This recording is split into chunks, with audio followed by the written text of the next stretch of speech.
Ragam eksipien sediaan solid. Eksipien adalah zat yang digunakan sebagai bahan tambahan atau pendukung dalam suatu formula sediaan, bersifat inert dan tidak mempunyai efek farmakologi. Tujuan penambahan eksipien itu untuk apa ya? Penambahan bahan tambahan membantu selama proses pembuatan, melindungi, mendukung, dan meningkatkan stabilitas dan bioavailabilitas bahan aktif, membantu dalam identifikasi produk, meningkatkan keamanan dan efektivitas produk selama distribusi dan penggunaan. Kriteria bahan tambahan: netral secara fisiologis, stabil secara fisika dan kimia, tidak mempengaruhi bioavailabilitas bahan aktif, tidak mengandung mikroba patogen, tersedia cukup luas di pasaran dan harganya relatif murah. Zat pengisi itu seperti apa ya? Zat pengisi adalah zat yang ditambahkan ke dalam massa tablet untuk mencapai bobot tablet yang diinginkan. Zat pengisi biasanya diperlukan bila dosis obat tidak cukup untuk membuat bulk. Mekanisme kerjanya bekerja dengan memberikan ruang kosong di antara partikel aktif dalam sediaan. Zat pengisi ini umumnya tidak berinteraksi secara kimiawi dengan bahan aktif atau komponen lain dalam sediaan.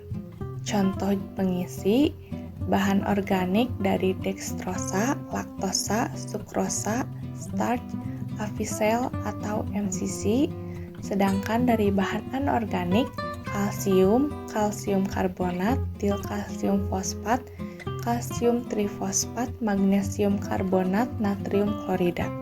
Lalu zat pengikat itu apa?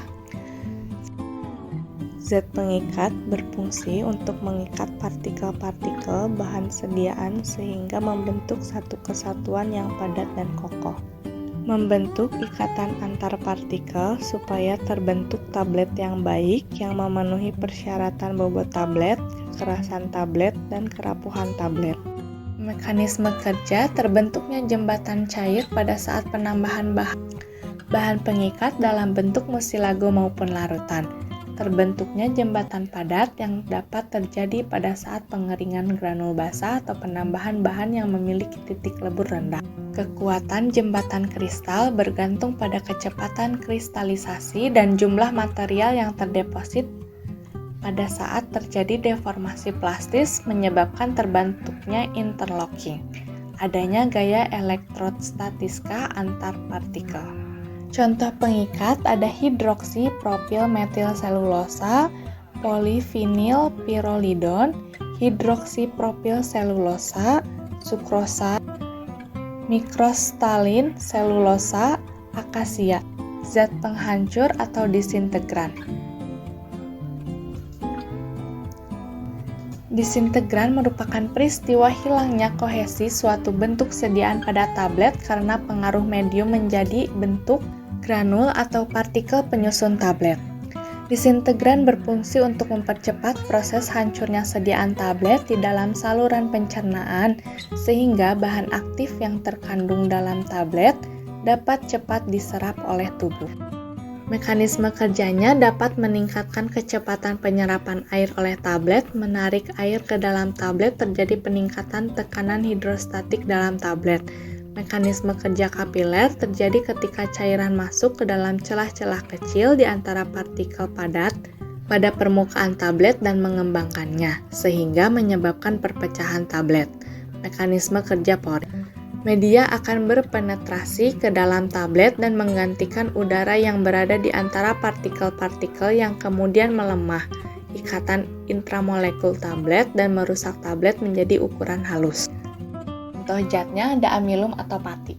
Mekanismenya masuknya air ke dalam tablet diikuti proses pengembangan dari amilum. Lalu ada MCC atau mikrokristalin selulosa. Mekanismenya memiliki porositas yang tinggi sehingga mampu menarik air yang tinggi pula. Lalu ada contoh disintegran kelompok selulosa. Mekanismenya mengembang menjadi 4-8 kali dalam waktu kurang dari 10 detik dan menarik air. Lalu ada kelompok PVV terlarut silang. Mekanismenya sedikit mengembang dan kembali ke bentuk semula atau aksi wicking. Lalu ada amilum terlarut silang. Mekanismenya mengembang 30 detik menjadi 7-12 kali. Lalu glidan itu seperti apa ya? Glidan berfungsi untuk meningkatkan sifat alir dari serbuk dalam penampungan serbuk atau granul pada mesin cetak atau hopper menuju lubang pencetakan atau die pada proses pencetakan tablet. Mekanisme kerjanya, glidan bekerja dengan mengurangi gesekan antar serbuk atau granul, mengurangi kecenderungan granul untuk memisah atau mengalami segresi akibat vibrasi yang berlebihan. Mekanisme glidan ini yaitu 1. Untuk penutupan atau pengisian permukaan partikel yang kasar atau berlekuk-lekuk. 2. Membungkus atau menyelubungi. Lalu yang ketiga ada terabsorpsi pada permukaan partikel membentuk lapisan tipis dan mencegah timbulnya daya kohesi antar granul. Lalu contoh zatnya ada talc, aerosil, dan starch. Lalu apa itu lubrikan? Fungsinya ditambahkan saat pencampuran akhir sebelum pengempaan untuk meningkatkan sifat alir serbuk dalam hopper menuju lubang die pada mesin cetak sehingga memudahkan tablet untuk keluar dari cetakan. Mekanisme kerjanya dengan cara mengurangi gesekan antar serbuk atau friksi dengan dinding die selama kompresi atau ejeksi. Contoh lubrikan larut air atau solubli, bahannya ada sodium benzoat, sodium oleat, sodium asetat, sodium klorid dengan konsentrasi 5%. Lalu ada sodium lauryl sulfat dengan konsentrasi 1-5%. Lalu ada magnesium lauryl sulfat dengan konsentrasi 1-5%.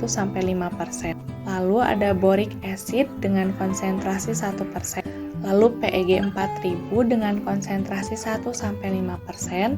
Yang terakhir ada PEG 6000 dengan konsentrasi 1-5%. Contoh-contoh bahan ini digunakan untuk tablet yang harus larut sempurna dalam air, seperti tablet sublingual, bukal, hisap, dan efervensin. Contoh lubrikan tidak larut air. Bahannya ada stearat, Mg, CaNa dengan konsentrasi 0,25-1%. Lalu ada talc dengan konsentrasi 1-2%. Lalu sterotex 0,25-1%. Lalu sterowet konsentrasi 1-5%, wax 1-5%, liquid parafil sampai 5%. Glycerol pH 4 1-5%. Lubrikan tidak larut air lebih efektif karena bersifat hidrofobik. Namun jika proses pencampuran bahan terlalu lama atau overmixing, maka akan memperburuk disintegrasi dan disolusi tablet atau hilangnya ikatan pada matriks tablet. Mekanisme kerja glidan bekerja dengan mengurangi gesekan antar serbuk atau granul, mengurangi kecenderungan granul untuk memisah atau mengalami segresi akibat vibrasi yang berlebihan. Mekanisme glidan ini yaitu 1. Untuk penutup atau pengisi permukaan partikel yang kasar atau berlekuk-lekuk. Lalu yang kedua untuk membungkus atau menyelubungi. Lalu yang ketiga ada terabsorpsi pada permukaan partikel, membentuk lapisan tipis dan mencegah timbulnya daya kohesi antar granul. Sekian materi yang dapat kami sampaikan. See you next time.